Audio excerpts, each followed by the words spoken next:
নমস্কার বন্ধুরা, আমি ঝুমা ঝুমাজ কিচেনে তোমাদের সবাইকে স্বাগত। আশা করি বন্ধুরা তোমরা প্রত্যেকেই ভালো আছো এবং সুস্থ আছো। আজকে আমি তোমাদের সাথে রেসিপি শেয়ার করব ভেজিটেবল কচুরি। দেখো কচুরি কিভাবে তৈরি করব সেটাই তোমাদের সাথে শেয়ার করব। দেখো কত সুন্দর একদম খাস্তা হয়েছে, দেখো ফেটে গেছে। খাস্তার জন্য কিন্তু কচুরিগুলো একদম সবকটা ফেটে গেছে। এবার দেখো তাহলে তোমরা দেখতে থাকো। এবার আমি দুটো আলু কেটে এবার সেদ্ধ করে নিয়েছিলাম। এবার একটা গাজর আমি গ্রেটার দিয়ে গ্রেট করে নেব।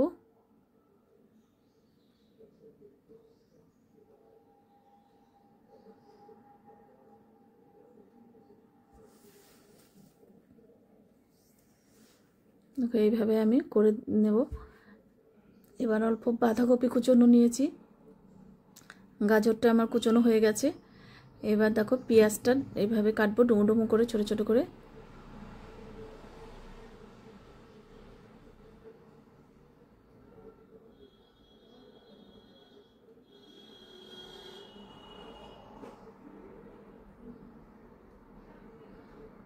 এইভাবে আমি সবগুলো পেঁয়াজ কেটে নেব। এবার কড়াইয়ে সর্ষের তেল দিয়ে দিলাম। এবার গাজরগুলো দিয়ে দিলাম। সবজিটাকে আগে ভেজে নিতে হবে। সব কিছু আমি একসাথে দিয়ে দিলাম। এবার স্বাদ অনুযায়ী নুন। এবার ভালো করে আমি নেড়ে দেব।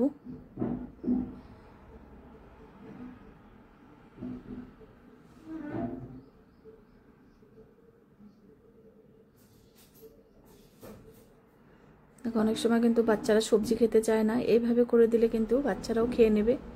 এবার হেলদি করার জন্য দেখো আমি এটা করছি আটা দিয়ে। আমি কিন্তু কোনো ময়দা দেব না, এটা আটা। এবার কিছুটা আটা নিয়ে নিলাম। এবার অল্প নুন দিলাম। এবার সাদা তেল একটু বেশি দেব। সাদা তেল বেশি করে দিলে দেখবে খাস্তাটাও খুব ভালো হয়। আর আমি বেকিং সোডাও দিয়েছিলাম, এই জন্য এতটা খাস্তা হয়েছিল। বেকিং সোডাটা তোমাদের দেখাতে আমার ভিডিওটা তখন অফ হয়ে গেছিল। তোমরাও বেকিং সোডা দিয়ে দেবে এই আটার মধ্যে, খুবই তাহলে ভালো খাস্তা হবে। এবার আলু সেদ্ধটা আমি দেখো এটা চটকে নিয়েছিলাম, এবার দিয়ে দিলাম আলু সেদ্ধ।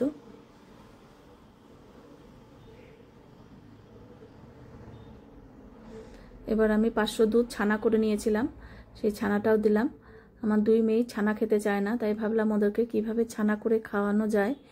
এইভাবে আমি চালাকি করে এর মধ্যে ছানা দিয়ে দিয়েছি।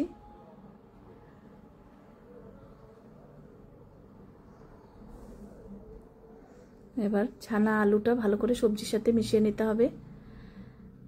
এবার আমার দেখো আটার ডোটা করা হয়ে গেছে। এবার আরেকটু আমি মেখে নিচ্ছি।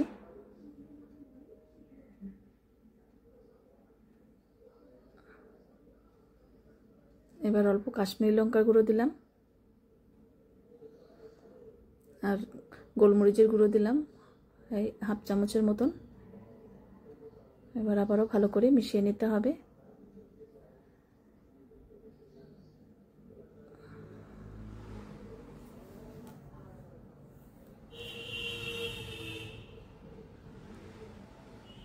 তোমাদের যদি এই ভেজিটেবল কচুরি ভালো লাগে অবশ্যই একবার হলো ট্রাই করো। আর তোমরা যদি সুন্দর সুন্দর রেসিপি পেতে চাও আমার এই ইউটিউব চ্যানেলটি অবশ্যই সাবস্ক্রাইব করে রেখো। আর যদি ফেসবুক থেকে দেখো পেজটাকে ফলো করো, তাহলে আমি যখনই যা নিত্য নতুন ভিডিও আপলোড করব তোমাদের কাছে সঙ্গে সঙ্গে পৌঁছে যাবে।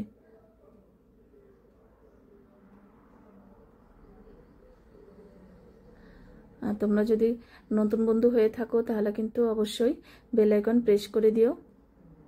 এবার দেখো আমি একটা লেচি কেটে নিলাম। লেচি কেটে এবার অল্প একটু বেলে নিলাম।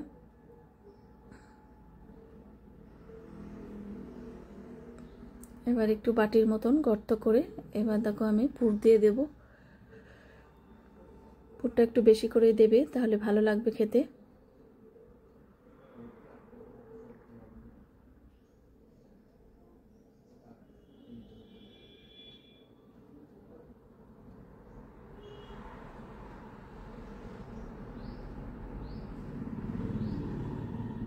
এবার বেলে নেব। খুব বেশি চাপ দিয়ে কিন্তু বেলা যাবে না, তাহলে আবার বেরিয়ে যাবে। হালকা করে বেলে নেব।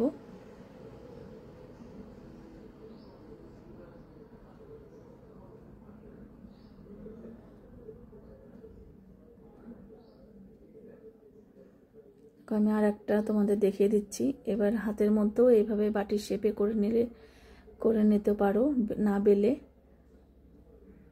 এইভাবে আমি পুরটা ভরে দিলাম।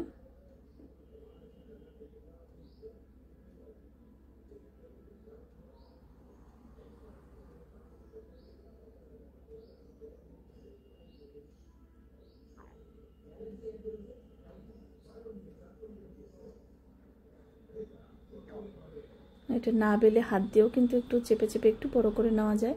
আমি বেলেই নিলাম। দেখো এইভাবে আমি সবগুলো করে নেব। এবার তেলটা আমি আগে থেকেই তেল গরম করে নিয়েছিলাম, সাদা তেল। এবার দিয়ে দিলাম। এবার গ্যাসের ফ্লেম কিন্তু বাড়াবে না, মিডিয়ামে রেখে এভাবে লাল লাল করে ভেজে নিতে হবে।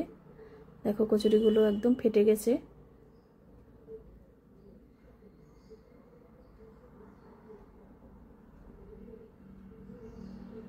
এবার দেখো আমি তেলটা ঝরিয়ে নিয়ে নামিয়ে নেব।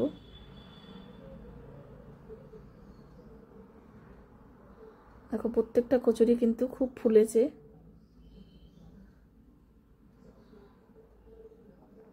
দেখো কতটা ফেটে গেছে। এবার দেখো কত সুন্দর লাগছে দেখতে। আর আমি ভেঙে দেখাতে পারলাম না, ভীষণ গরম। আজকে তাহলে আমি এখানেই রাখছি। এর পরের দিন আবার নতুন কোনো রেসিপি নিয়ে হাজির হয়ে যাব। তোমরা সবাই সুস্থ থেকো, ভালো থেকো। টাটা বন্ধুরা।